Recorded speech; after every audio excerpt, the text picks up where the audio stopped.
Welcome back to the Temple of Tomes with your host, Indie Comics Jones. Hope you're doing great out there. Today is July 12th, 2020, and we're going to take a look at Edgar Rice Burroughs' universe comic called The Monster Men. And this is Heart of Wrath, part 1 of 3. It's put out by American Mythology, and if you've attended episode 43, this is episode 44, but if you went to episode 43, you'll see that we did kind of a one-off of that before, The Monster Men, called Soul of the Beast, gave it a recommended, and we're going to give this one a recommended too. It is just awesome. A lot of old-timey type writing in it. The artwork is just incredible. You get a picture of the monster here, their hand at least, and you can see the dual opposable thumbs. That's kind of a neat little technique, plus the claws. The island where the action takes place is down here, and then you have this skull that's supposed to represent the monster. They have very incredibly scary teeth. So I don't know how else to put it. They never really show the face that much. They've got long shaggy hair and it covers them, but you just get glimpses of the teeth at times. And they're quite intimidating, to say the least. Hey, this comic was written by Mike Wolfer, and you might know him from Lady Death, Gravel, Stitched, Widow X, and Lady Zorro. And plus, he's got about 441 other credits to his name, so you might have seen him somewhere along the line. He's done a lot of horror comics in the past. He's been doing this for 30, 40 years. Seems like a nice chap. He also does art. He's also drawn a number of books too, and his artwork looks to be very good. The art on this particular one, however, is by Roy Allen Martinez, and he's got a start, or was one of the starting artists with Wildstorm when that first started up. So he's got his own line of credentials following him along. Now, this book was based on a Edgar Rice Burroughs book called A Man Without a Soul that came out in 1912. And what's nice is in the inner cover here, they give you a whole description of that book. And you can see it's kind of a rambling book, but exciting nonetheless. It has pirates and headhunters and crashed ships and fighting and wars and monsters and a mad scientist with a beautiful daughter. It just goes on and on and on. And this book is kind of a sequel now to all that, imagined many years later, as far as, publication-wise.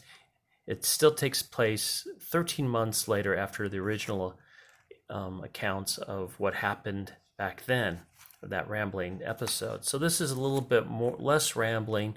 They have gone to the island to find a monster. If you've seen episode 43, I go into more description about that. The monster was actually the hero, Townsend Harper, was replaced in a vat that was creating this monster. So the mad scientist thought he had created this man instead.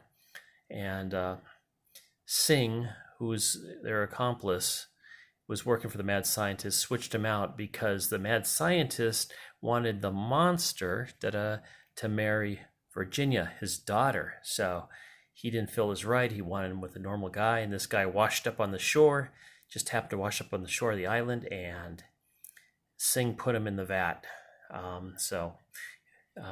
Just in coincidence, he was following this woman. He saw her once, fell in love, and love at first sight, and he said, I gotta marry this woman, I gotta meet her, I gotta marry her. Traveled all around across the world to find her, and he found her at this island once by happenstance, but it's just fun stuff. So it starts out, the monster finds a guard that he has previously killed in the last issue, the one-off, this one here, which is very good, I gotta say. This is also good, recommended if I haven't said it already.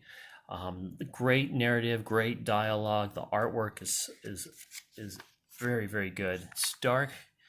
Most of it takes place at night or inside of abandoned buildings.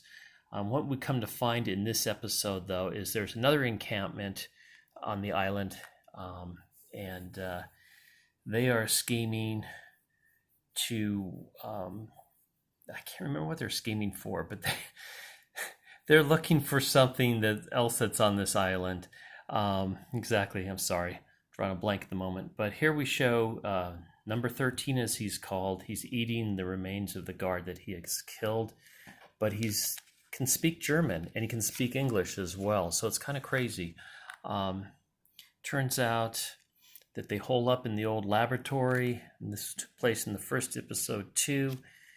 And this is the other encampment on the other side of the island. Things are going on here as well. And then we switch back to the two lovebirds. They have come together and they are going to get married someday. That is the plan. And right now they are just trying to discover the mystery of Monster 13.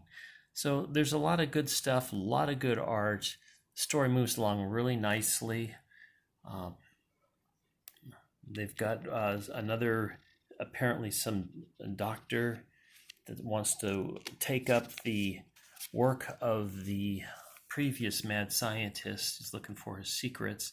And then we find out that in the basement of this other encampment, there's actually monsters that are being stored. So they've either created their mind. It hasn't come out yet. They either created them or they were recaptured from the original batch, the original 13 parts of some of them that had survived. So this guy's feeding them. They're being treated not so nicely. But one guy seems to be able to actually go up and touch them without being hurt. So there is a lot of intrigue going on here. What's going on with this group of monsters? Now we see monster number 13 break through the wall of this encampment, and he goes in and he gives the monsters in there more food. As you can see, they don't really show his face, just his hair over his face, so we don't know if he has that bone structure shown on the cover. But anyway, we do get to see a picture of one of these newer monsters, and I'm assuming it's a new batch. I think the originals all got killed off except for Monster 13. So great story, great start.